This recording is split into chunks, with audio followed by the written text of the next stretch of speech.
안녕하십니까. 11월 22일 말씀대로 365 함께 하시는 모든 성도님들 환영하고 축복합니다.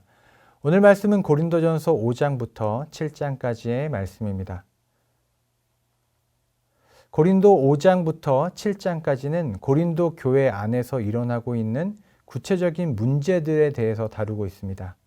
음행의 문제, 또 송사의 문제, 재판의 문제, 또 결혼에 관한 바울의 권면을 적어 내려가고 있습니다. 먼저 바울은 믿음의 공동체 안에서 드러난 죄에 대하여 엄격하게 대응할 것을 말하고 있습니다. 당시 고린도 교회는요, 음행하는 자들이 있었습니다. 당시 시대상으로 보아도, 당시의 도덕과 윤리적인 측면에서 보아도 명백한 죄였습니다.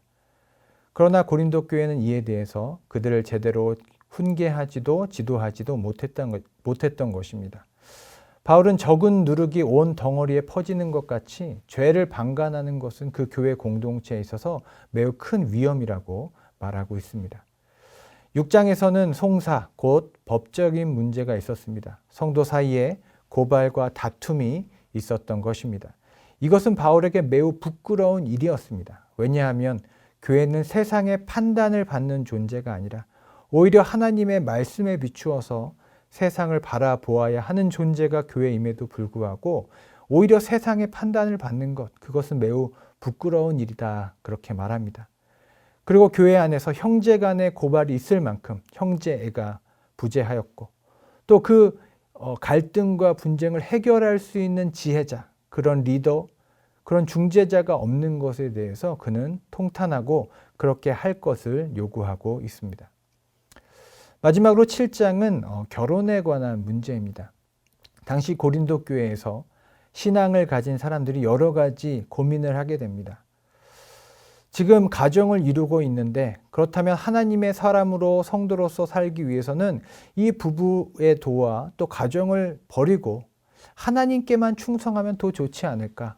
결혼은 과연 해야 되나 말아야 되나? 이런 고민들이 있었던 것이죠. 이에 대해서 바울은 여러 가지 권면을 고린도 전서를 통해서 하고 있습니다. 바울은 먼저 결혼한 사람들에게 지금의 아내와 남편을 버리지 말고 그대로 아내를 두고 남편을 둔 채로 그 자리에서 부름받은 그 자리에서 하나님께 충성하라고 권면하고 있습니다. 그리고 결혼하지 않은 사람들 그리고 과부들에게는 바울과 함께 그냥 그 자리에서 그대로 교회를 위해 충성하는 것도 좋다고 말합니다.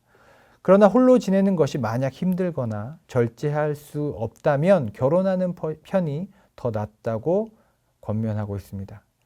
이러한 바울의 관점은 곧 예수님께서 곧 오실 것이라는 임박한 종말론에 근거하고 있습니다. 예수님께서 곧 오시기 때문에 굳이 결혼하지 말고 굳이 버리지 말고 지금 있는 자리에서 주님만을 바라보라, 그렇게 권면하고 있는 것입니다. 그리고 믿지 않는 배우자가 있는 성도는 어떻게 하는가? 바울은 아내가 남편으로 인해 그리고 남편이 아내로 인해 거룩해지고 또 구원받을 수 있음을 상기시키고 되도록이면 그대로 지내는 것을 권면하고 또 그렇게 격려하고 있습니다. 5장부터 7장에서 나타난 교회 공동체에 대한 바울의 권면을 요약하면 다음과 같습니다. 죄에 대해서 엄격한 공동체가 되어라. 그리고 세상의 판단을 받는 교회가 아니라 하나님의 지혜로 하나 되어 또 부끄럽지 않은 교회가 되라. 그리고 가정과 결혼에 관하여서는 섣불리 또 성급하게 판단하지 말고 20절의 말씀처럼 각 사람은 부르심을 받은 그 부르심 그대로 지내라. 이렇게 권면합니다. 내가 종이면 종의 자리, 내가 아내로서 부름을 받았으면 그 자리에서, 내가 결혼하지 않은 청년의 자리에서 부름을 받았으면 그 자리에서 충성하자. 있는 자리에서 그대로 부르신 그 모습 그대로 하나님께 충성하자. 이것이 바울의 권면입니다. 바울의 이 지혜로 아름다운 믿음의 공동체, 있는 그 자리에서 하나님께 충성을 다하는 영락의 성도님들 되시기를 간절히 축복합니다.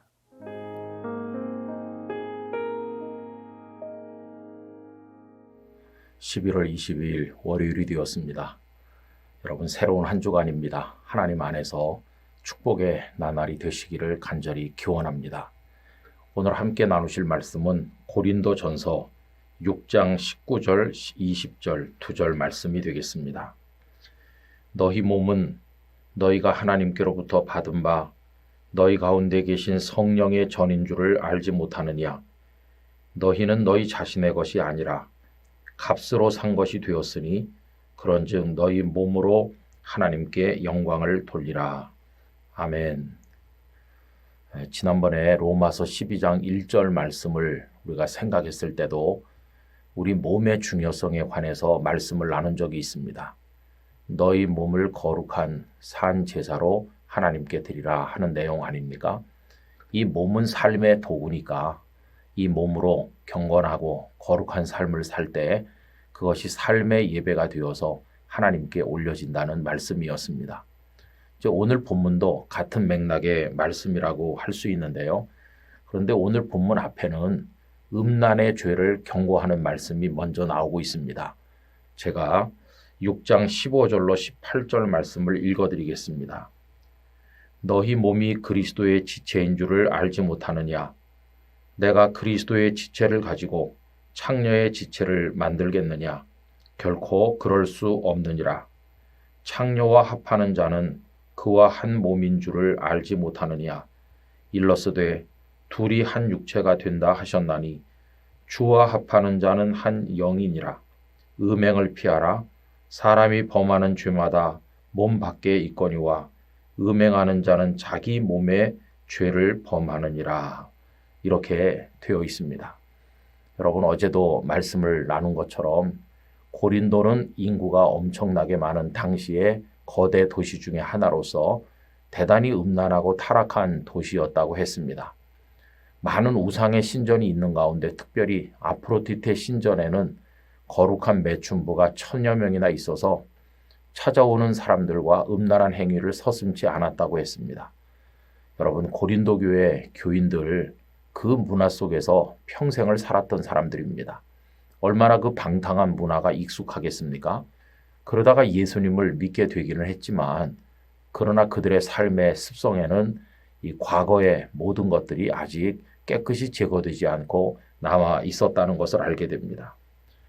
여러분 이런 것을 염두에 두면서 바울은 이제 하나님을 믿는 성도가 되었으니 음란의 죄를 물리쳐야 된다 이렇게 이야기하게 된 것이죠. 여러분 모든 죄는 다 우리 몸 바깥에서 이루어집니다. 도둑질을 하면 그 물건이 바깥에 있는 것이고 거짓말을 하면 이게 바깥으로 나가는 거죠. 그런데 음행이라고 하는 것은 자기 몸을 도구로 삼아서 짓는 죄가 아닙니까? 그러니까 몸에 짓는 죄 이게 바로 음행인 것이죠. 그래서 바울 사도는 이런 죄를 지으면 안 되고 오히려 우리의 몸은 경건하게 깨끗하게 아주 절제하여서 잘 활용함으로써 하나님께 영광의 도구가 되어야 한다. 이것을 가르친 것입니다. 오늘 본문을 다시 읽어보면 너희 몸은 너희가 하나님께로부터 받은 바 너희 가운데 계신 성령의 전인 줄을 알지 못하느냐? 너희는 너희 자신의 것이 아니라 값으로 산 것이 되었으니 그런즉 너희 몸으로 하나님께 영광을 돌리라. 이렇게 말씀했습니다. 여러분 성도는 자기 몸에 관심을 가져야 됩니다. 몸을 정결하게 해야 됩니다. 우리가 구약시대 정결 예식을 따를 필요는 없겠지만은 우리의 몸을 청결하게 하고 몸의 청결은 결국은 위생으로 연결되고 이건 건강과 이어지는 게 아니겠습니까? 그래서 건강한 몸을 가지고 정결하게 유지해서 이 몸으로 죄를 범하지 아니하고 이 몸을 하나님의 영광을 위한 도구로 사용을 해야 할 것이라 하는 말씀입니다. 그래서 여러분 우리의 입으로 하는 말 한마디, 우리의 손으로 하는 행동, 우리의 발로 어디에 가고 오는 모든 것, 하여튼 우리의 몸으로 하는 모든 것이 하나님께 영광이 되도록 살아야만 되겠습니다. 우리 성도들의 몸은 너무나도 귀합니다. 하나님께서 주신 큰 은총인데 이 몸으로 하나님 기뻐하시는 영광의 삶을 살게 되기를 간절히 기원합니다. 하나님 아버지, 저희에게 몸을 주셔서 살게 하십니다. 이 몸을 거룩하고 정결하게 가꾸게 하시고 이 몸으로 죄악을 범하지 말고 이 몸을 하나님의 영광의 도구로 드리게 하여 주시옵소서. 특별히 음행은 자기 몸에 범하는 죄인즉 성도들은 이것을 다 멀리하고 깨끗한 삶으로 하나님 앞에 나아가게 하여 주시옵소서.